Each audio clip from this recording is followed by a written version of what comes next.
जय गुरुदेव। मेरा यार बुल्ले शाह भाग 34 से आगे।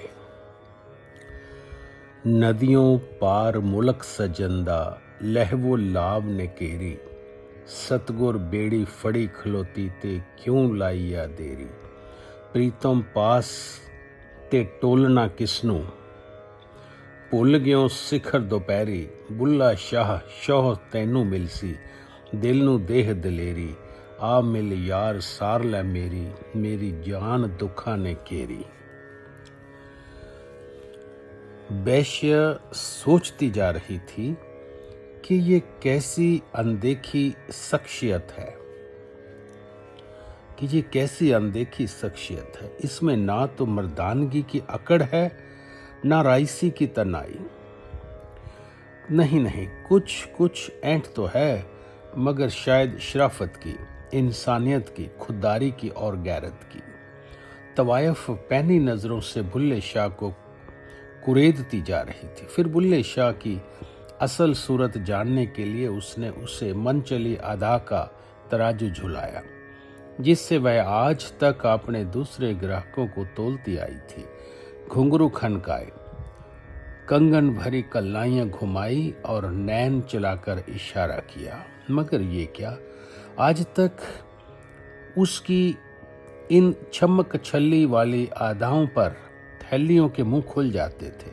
सिक्कों या जेवरातों की खनक पलट कर जवाब देती थी, पर आज खनक तो आज भी हुई, पर कैसी। दर्द की गहराइयों से उठती हुई बुल्ले शाह की एक ठिणकती हुई आवाज आई, आपा।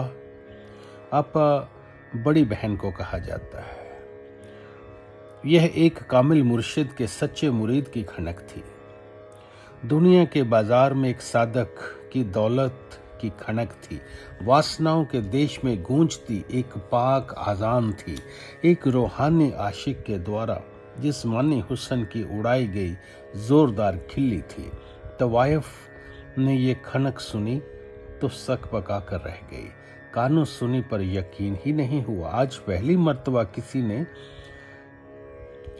इतने इज्जतदार मुकाम पर बैठाया था, मानो कोठे के कुंगरे को मंदिर की घंटी कह गया था। चौपाल पर जलती धूनी, जिस पर चलते फिरते लोग हाथ सेक लेते हैं और कुछ मन चले तो बीड़ी भी सुलगा लेते हैं, उसी धूनी को मजार पर जलता चिराग कह दिया था। यह सुनते ही तवाइफ के कमान से खिंचे चितवन की मानो डोर टूट गई, पलकें झुक गई।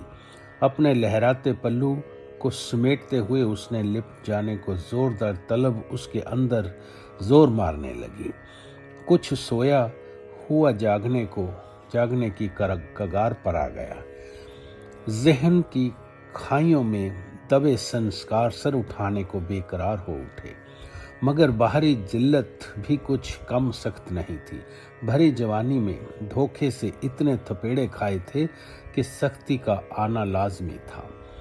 पाक से पाक रिश्तों को उसने बेईमानी की बेदी पर बली होते देखा था। इसलिए उसने अपनी तवाइफी हस्ती में फिर से फूंक भरी और लहरा उठी।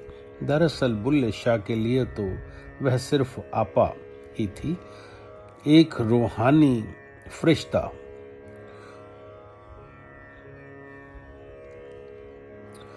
दोस्तों, यही तो होती है साधकों की नजर।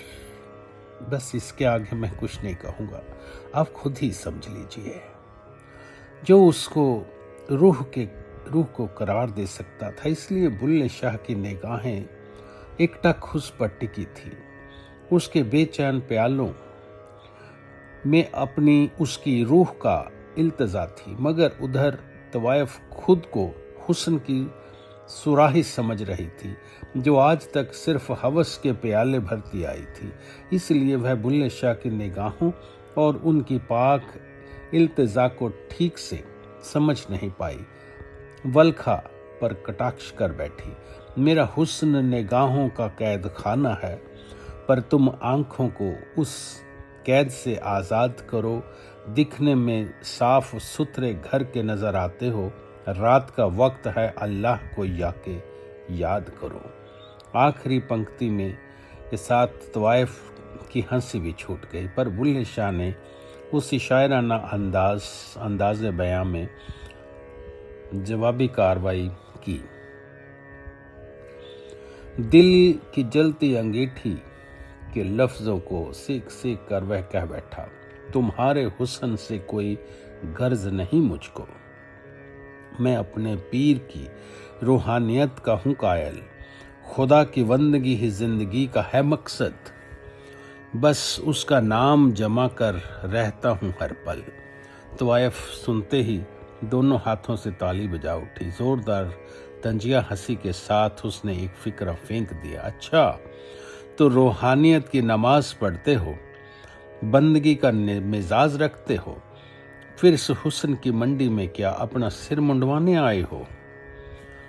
फिर बिना रुके एक और तंजिया तीर फेंका। तवाइफों का ये रंगीन सनम खाना है, सनम खाना कहते हैं तवाइफों की जगह को।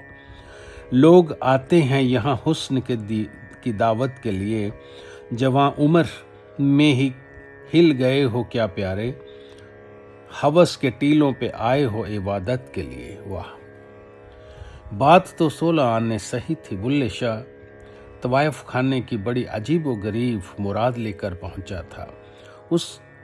उसके लिए क्या तो तंजियां फिक्रे, क्या तरकश के तीर, उसकी दीवानगी तो बस बेतहाशा इनायत तक का रास्ता खोज रही थी। उसने ईमान की खाई से तवाइफ की आंखों में झांका, फिर दीनी और संजीदगी के साथ अपने आने का मकसद जाहिर किया। आपा, तुम्हारे पैरों की थिरकन में एक पाकीज़गी है, घुंघरुओं की छनन छनन में अजब सा जादू, कुछ एक कल पे तुम इस फन के सिखा दो मुझको, इसी उम्मीद से दिल को क्या है बेकाबू, तुम्हारा हुस्न नहीं तुम्हारा हुनर ही मेरे लिए खजाना है, कोई रूठा है उसे नाच कर मनाना है।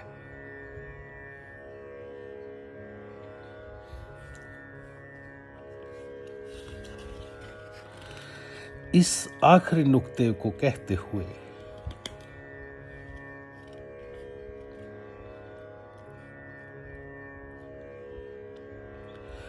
बुल्ले शाह की आंखों में कहीं से नदी उछल कर आ गई।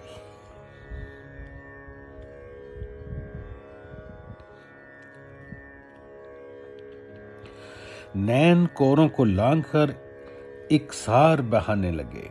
बुल्ले शाह भी उसे रोकने टोकने का या पूछने की कोई जहमत नहीं उठाई, बस मन्नत मनाता रहा। बोलो आपा, मुझे इस हुनर की दौलत देगी ना, मुझे नाच नाच कर उसे रिझाना है, बोलो सिखाओगी ना? अच्छा तो ये बात है, ये तो महज एक सन की दीवाना है, गम का मारा मजनू, शायद किसी लैला की बेवफाई या रुसवाई के बार से जख्मी होकर आया है। तवाइफ मन ही मन सोचने लगी, वह मन चली क्या जाने कि बुल्ले शाह की हबीबा कितनी आली है, दुनिया से कितनी जुदा और अल्लाही है। इस तवाइफ की दुकान पर तो ऐसी लुटी पिटी शक्ल वाले मजनू रोज बरोज आते थे, इसलिए बुल्ले शाह का तरबतर गीला अर्ज भी उसमें जरा भी नरमी न ला सका। वह उसे चटर मटर करारे मन से बोली, राह चलते हुए लोगों को अपना फन दे दें, तुम्हें क्या शक्ल से हम ऐसे वैसे लगते हैं? न भूलो शहर का ये सबसे हसीन कोठा है, यहाँ तो सांस भी लेने के पैसे लगते हैं, चलो हम कर भी दें तुम्हारा काम, क्या दोगे बताओ, हूर के हुनर का दाम क्या दोगे? तवाइफ खरी सौदेबाजी पर उतर आई थी, अपने महकदे अंजुमन से सांस लेने तक का मुआवजा मांग रही थी। बेचारे उस मुरीद से जो अपनी सांसें पहले ही किसी पर बेमोल बार चुका था। अरे पगली, वह तो सांस ले ही कहाँ रहा है जो तेरी दुनिया की खुशबू बदलेगा। इस खस्ताहाल गरीब के पास बचा ही क्या है जो बतौर दाम के वो तुझको और तेरे हुनर के लिए दे देगा। अरे रहम कर इस मोहताज पर, उसकी मोहताजगी को इस कदर शर्मिंदा न कर, जिल्लत के ऐसे घूंट न पिला के वह तेरी चौखट पर ही दम तोड़ दे, क्योंकि इसमें अब और इतनी हिम्मत नहीं रही कि वह अपनी बिखरी हालत को फिर से बटोर कर कोई दूसरी सड़क ढूंढे। इसलिए ए हुनरमंद हूर, सिर्फ और सिर्फ कर्म कर, दान दे, भीख दे, क्योंकि यह बेहैसियत तुझे कुछ न दे सकेगा। पर नहीं, शायद इस दीवाने मुरीद के पास अब भी कुछ कहने और देने को बचा। शायद सुनो तो सही, रूह से जिस्म का जामा उतार सकता हूँ, जिंदगी दर पे तुम्हारे गुजार सकता हूँ। इनायत औलिया की एक हंसी की खातिर मैं अपनी छाती में खंजर उतार सकता हूँ। आज से मौत के दिन तक तुम्हारा नौकर हूँ। बस एक हसरत है मेरे दिल में, अगर कहने दो, मैं जब तलक के अपने पीर को रिझा ना लूं, तुम उतनी देर तक मुझ पर मेरा हक रहने दो। अरे हाँ, अभी बुल्ले शाह के पास ले दे के एक जिक्सम ही तो बचा था, और उससे एक रोती धोती फड़फड़ाती जान थी। जान भी इसे बचे खुचे सामान को उसने हमेशा के लिए गिरवी रखने की जुबान दे दी। तवाइफ सहम कर रह गई। उसकी इतराहट, अकड़ तकड़ सबकी धजी धजी हो गई। जुनून का ऐसा कहर तो उसकी 7 पुश्तों में भी कभी नहीं देखा था। मोहब्बत का ऐसा शौदाई जो कफन तो सिर पर पगड़ी की तरह रख फिर बांधते फिरता था, खंजर की नोक को छाती से लगाए घूमता था। कहीं ये कोई पागल तो नहीं, सिर फिरा तो नहीं, लेकिन नहीं, इसकी आंखों में इतनी रसाई और इतनी सच्चाई है कि लफ्जों पर शक करने को भी मन नहीं कर रहा। कसम पेशी की, आज तक ऐसी शख्सियत ने कभी वास्ता ही नहीं पड़ा। यह कौन है, कौन सी बस्ती से आया है, और ये इनायत कौन है जिस पर ये इतने कातिलाना अंदाज से शौदा है। तवाइफ ने अपने इस आखिरी सवाल को धीमी सी आवाज में पूछ ही लिया। बुल्ले शाह अपने सीने को हथेली से दबाता हुआ बोला, इनायत कौन है? ये कहते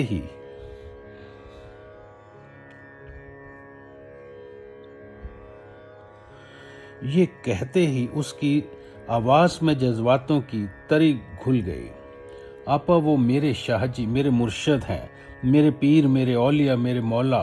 आपा, वो मेरे बिना उसके कैसे जीऊं, क्या है वो कैसे कहूं। तड़पते दिल का अरमान है, मेरी धड़कन मेरी जान है। इंतजार है सुखती निगाहों का, करार है वो मेरी आहों का। क्या है वो कैसे कहूं, डूबती सांस की आवाज है, बजता है हर वक्त वो साज है। मस्जिद में उठती आज़ान है, ग्रंथ है, वेद है, पुराण है। क्या है वो कैसे कहूं, समाया रहता है रग रग में वो सुरूर है। कहाँ नहीं, बस आंखों से ही दूर है। मेरा धर्म, मेरा दीन, मेरा ईमान है, मेरी किस्मत, मेरा आबरू, मेरा मान है। क्या कहूं वो कैसे कहूं, टूटती उम्मीद की आस है, यूं लगता है कहीं आसपास है, कहीं आंखों में रहता है, कहीं आंखों से बहता है।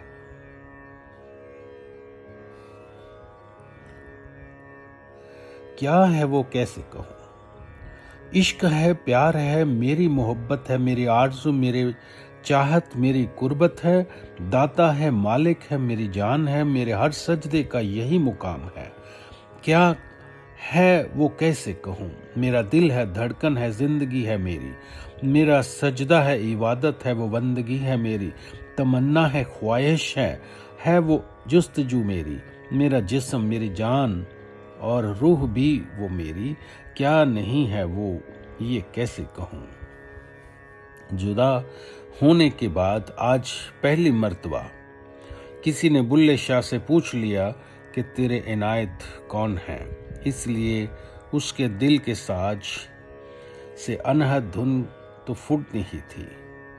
उधर तवाइफ बुल्ले शाह को घूरते और सुनते हुए गुमसुम सी हो गई। उसने आज तक अपने कामिल उस्तादों तक की शागिर्दियों में ऐसी दर्दली धुन नहीं सुनी थी। तजुर्बे के किसी साज से उसके आगे ऐसा गीत नहीं गाया था। और सबसे कमाल की बात तो ये थी कि रिश्ता किसी औरत मर्द के बीच नहीं था, जैसा कि तवाइफ ने आज तक देखा भाला था। ये तो एक अच्छा खासा गबरू नौजवान अपने गुरु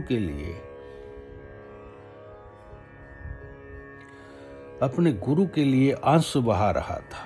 ये कैसी कयामती रिश्ता है। तवाइफ गौर करने को मजबूर हो गई।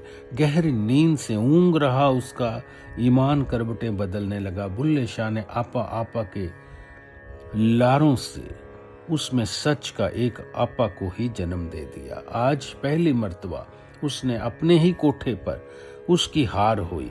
हुस्न झुका और ग्राहक अपने पाक मंसूबों की ऊंचाई पर तनकर खड़ा दिखाई दिया। आखिर वह बिछने को तैयार हो गई थी। एक सीढ़ी बनाकर बुल्ले शाह से इनायत के कदमों तक बेदाम बेमोल बेशर्त फकत एक इल्तिजा की विनात पर। आज इतना ही। जय गुरुदेव।